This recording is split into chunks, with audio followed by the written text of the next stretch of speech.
xeexoo yi nga xam ni ñoo am ci diggante Ousmane Sonko ak Adji Sarr parti opposant yu nekkee ci Tivaouane ànd ak FRAPP France Dégage amal seen conférence de presse fii ci Tivaouane ngir ñaawlu lu ni mel. tey nag ndaje bi li ko waral mooy que les partis de l'opposition de Tivaouane les mouvements citoyens les mouvements de la société civile ñoom ñoo ànd joxante loxo ànd ak une solidarité pour xeex li nga xam ni le président Macky Sall ak son régime jël nañ ko pour bëgg a museler les libertés xeex bi nag dañ ci déggoon Pastef waaye mbir mi du mbirum Pastef ndax actuellement li nekk en jeu moom mooy la démocratie moom mooy l'état de droit moo tax ñun ñëpp tey xeex bi jël nañ ko au plan local fii ci Tivaouane te ku wax Tivaouane xam ne vitrine la au plan national et international donc parti yi fi nekk ak mouvement citoyen yi fi nekk yépp tey dinañu def benn déclaration commune wax ni ànd nañu ak ñi nga xam ni tey peut-être ñoom la tegu ci seen kaw waaye jàpp nañu bu ñu toogee aussi suba ci ñoom lay tegu ndax am na ci ñeneen ñu mu tegu woon te parti yooyu ñu ngi ciy gën a xam ki nga xam ne mooy taxawu Sénégal ñu gis leen au plan national seen leader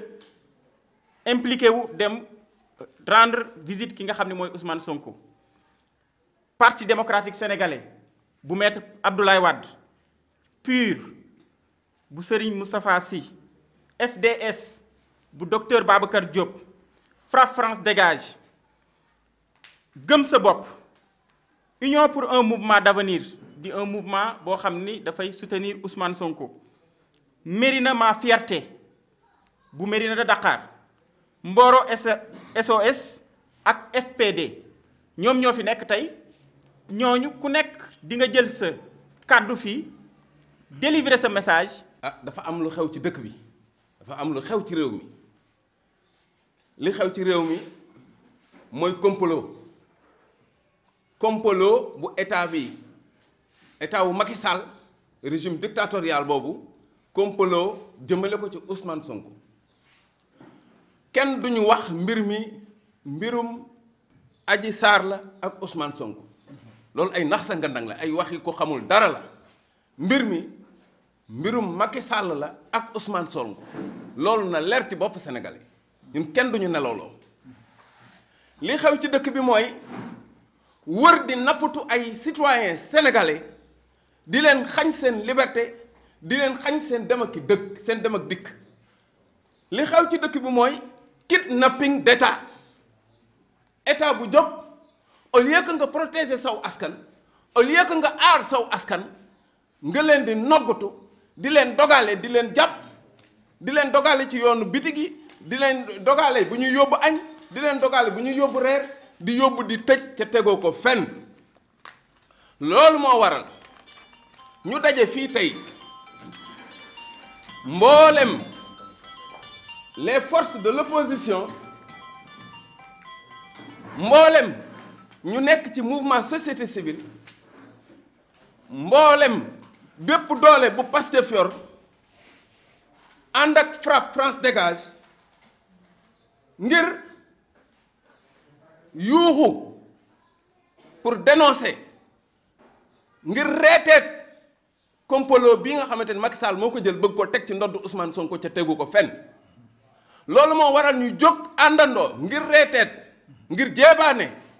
jàpp bii ñuy wër di ko jàpp di noggatu askanu Sénégal di leen kar di yóbbu di tëj ci loo tegul fenn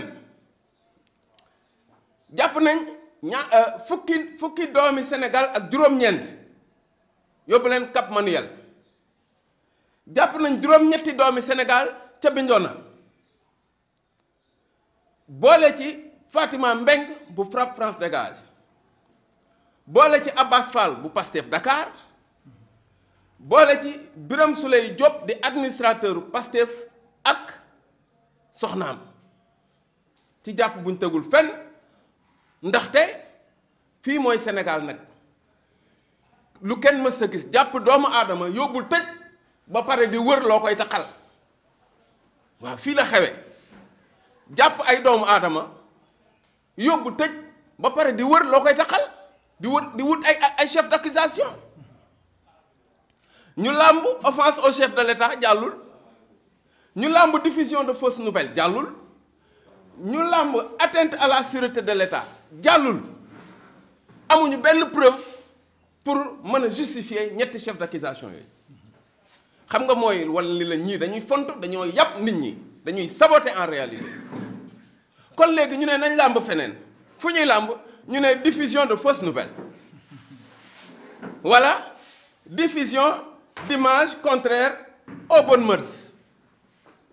yan image lañ fi diffusé wala ñoom dañoo am lu ñu nëbb wala ñoom dañoo am ay vidéo yu ñu bañ gaa yi gis ko ñun fii Sénégal la de lu fi defu waxu fi li fi xew xam nañ ko gaa yi fii violé xam nañ leen gaa yi képp seen chef de protocole yi xam nañ leen on les reconnaît waaw xàmmee nañ leen bu baax yàlla moo def sutura rek ñuy dawal yërmande ndax suñu yar mayu ñu yenn ñi waaye xam nañ leen ñun fii Sénégal xamante nañ nan la ay nit jógee di dem préfecture pour donc déposer lettre d'information préfet wan ko ni ko dañoo bëgg a marche dañoo bëgg a manifester pour ñu libérer suñu ay ñooñu ñu kar leen jàpp xanaa loolu mooy kidnapping xanaa loolu mooy jaay doole ci lañ boole suñu doomu ndey Lat Saa Xewar ci ñooñu lañ ko boole yóbbaale ko ñu doon yóbbu lettre d'information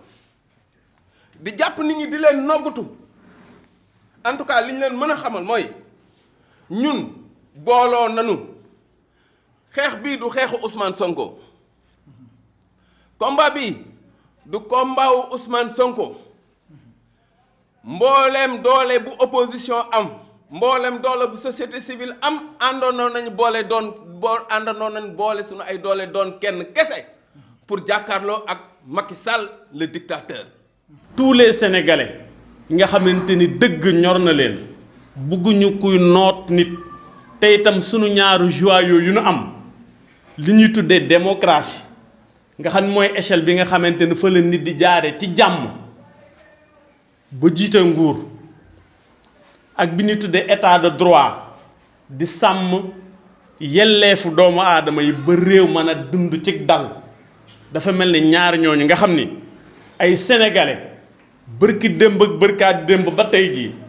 ñoo taxaw brique après brique di ko teg di ko sàmm ba tey mu nekk nii di taaral dëkk bi dafa mel ni dañ ko bëgg a faagaagal tey tàmbali woon nañ ko bu yàgg ci Karim Wade continuer ko ci Khalifa Ababacar Sall tey ñu ngi ci Ousmane Sonko suba ko ci topp xamuñu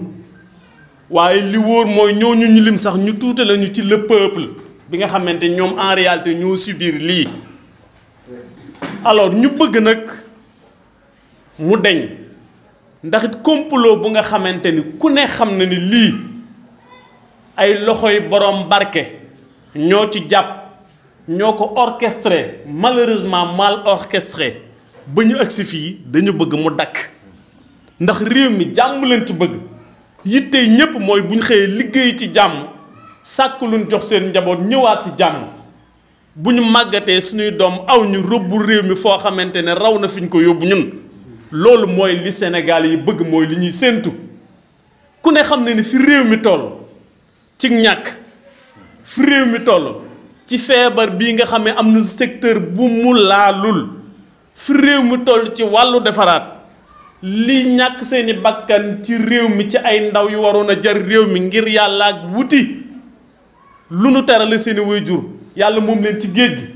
ku ne xam ne ni wax dëgg yàlla waroon nañoo tal yeneeni mbir yu dul nekk fi di taxalaate Ousmane Sonko deful dara Ousmane Sonko defuloo c'est un Sénégalais bu doon doxi yitteem fa ko xelam may te loolu loi interdire ko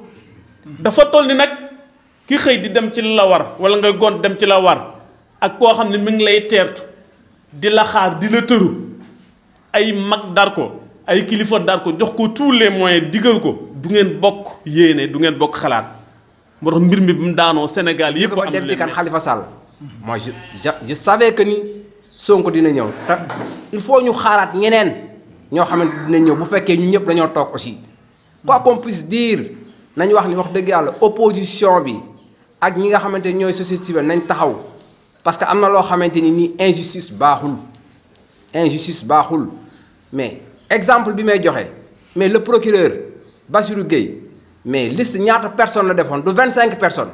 mais 25 personnes yooyu kan lañ ci jàpp mennum Karim Wade kese rek donc ana ñeneen ñi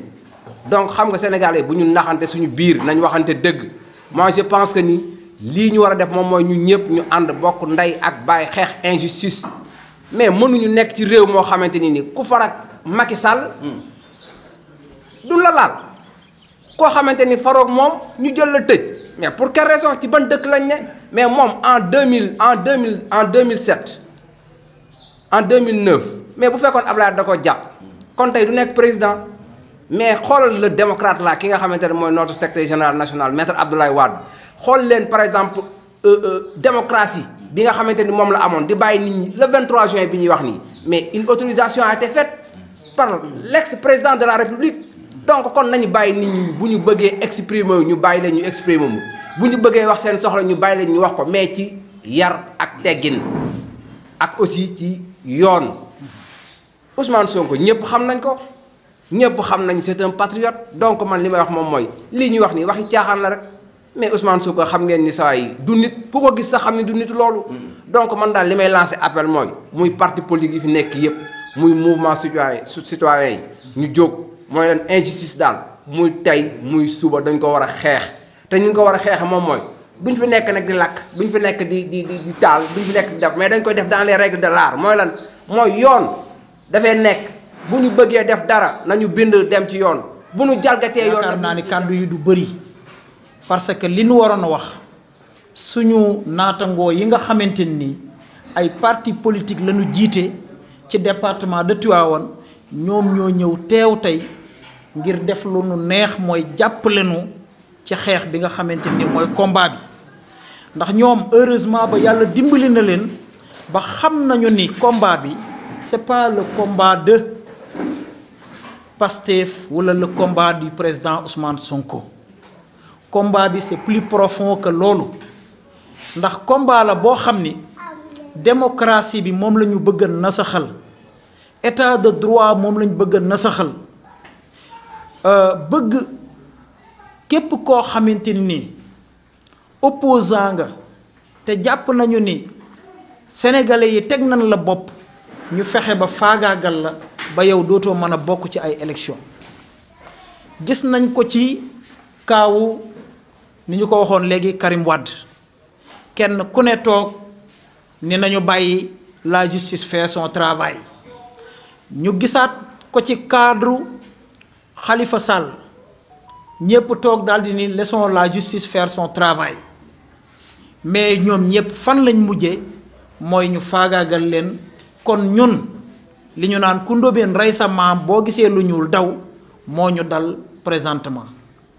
heureusement ba population yi nga xamante nii ñoo nekk Tivaouane ci département bi à l'unanimité képp koo xamante ni njub ngay xeex di xeex ay valeur taxaw nga tey fii ànd ak ko waa Pastef pour ñu xeex li nga xamante ni mooy injustice bii parce que mbir mi complot la pour mu leer complot la nekkul ay mbiru Adja Sarr ak Ousmane Sonko mbirum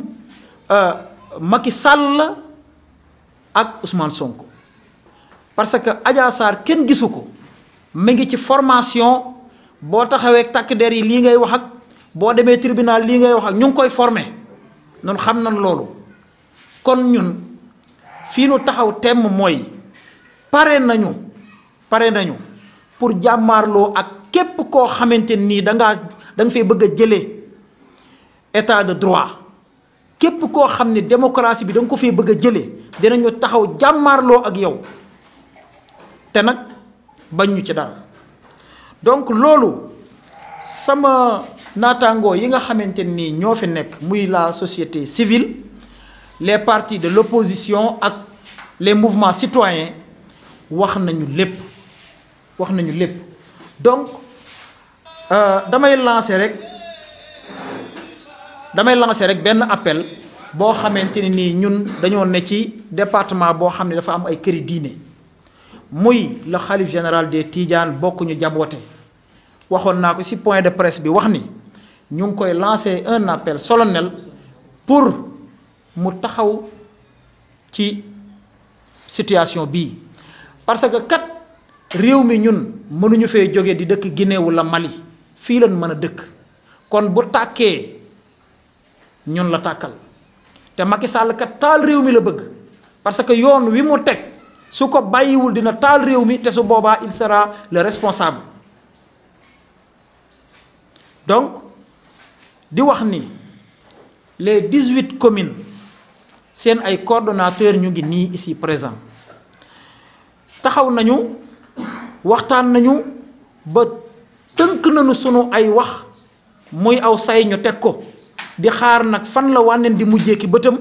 parce que tey jii am na loo xamante ni duñu nangu mukk ñu def ko suñu président le président Ousmane Sonko mooy faagaagal ko duñ ko nangu di wax ni li ñuy wax patriotisme mais bu fekkente ni moom la président Ousmane Sonko di woote mais loolu jarul di jàpp ay nit am na sunu ay frères yoo xamante nii ñu ngi leen jàpp lu mat ay 19 wax nañ ko sànq 8 yoo xamante ni Bignona jàpp nañ leen ñoo xamante ni dañ leen di jàpp ba pare encore di wut lan lañ leen di taqal mooy que ni ñoom xam nañu ni complot bi mënta jàll léegi beneen programme lañ bëgg a teg ngir liquider seen adversaire politique muy le président. ñuy def yëgle bii ñuy def ngir wane suñu naqar jëmale ko ci caxabal bi ñu bëgg lonk njiitu politique bii di Ousmane Sonko waaye naqarlu it jàppandi ak xoqatal bu ñu def suñu ay ñooñ ak i àndandoo ci ñu mel ni Fatima Mbeng bokk ci kuréel gi ñu wooye FRAPP waaye tamit ak fukk ak juróom-ñeenti ndaw ñu jàpp ca Ndakaaru ak juróom-ñeent ñu jàppandi ca Ziguinchor exactement ca Bignona jiixi jaaxa gi nguur gi nekkee ba mënula firndeel wala mu dëggal li ñu leen di toppe mooy wane seen ak ñàkk dëggu ak bëgg a tegu ci yoon Lat Saxewat Diop bokk ci kuréel gi ñu wooye FRAPP waaye tamit di àndandoo ñii bokk ci waa Pastef waaye tamit di doomu Tivaouane ànd ak ñaar ci suñu ay ñoñ ngir jébbal bataaxal doxub ñaxtu fële ca calaaw gi maanaam préfet bu Ndakaaru ñoom tamit ñu jàpp leen ndar kepp leen ci lu tegul dara ci yoon ñun FRAPP Tivaouane ñu jàpp ni ndëgg sërëx yi ñu lalaloon waaye politique yi démb doore ko ci Mamadou Dia ba tey ci Ousmane Sonko mooy tegtal yi borom réewum France jox njiitu réewum Sénégal ngir saxal fi seen bëgg-bëgg ak noot gi ñuy noot suñu réew yu ndaw yii ci l'Afrique ñuy fàttali rekk ni taxawaay ak fippu gi ñu leen di woo waaw dañuy woote bépp xeetu woote bu jëm ci ndaw ñi ak bépp aji bëgg réew ñu am taxawaay bu mat sëkk taxawaayu ngir taxawuñu nag ngir daaneel Macky toftal ci Ousmane Sonko dañu leen di woo ngir sàmm suñu àq ak suñu yelleef taxaw temm fas yéene xeex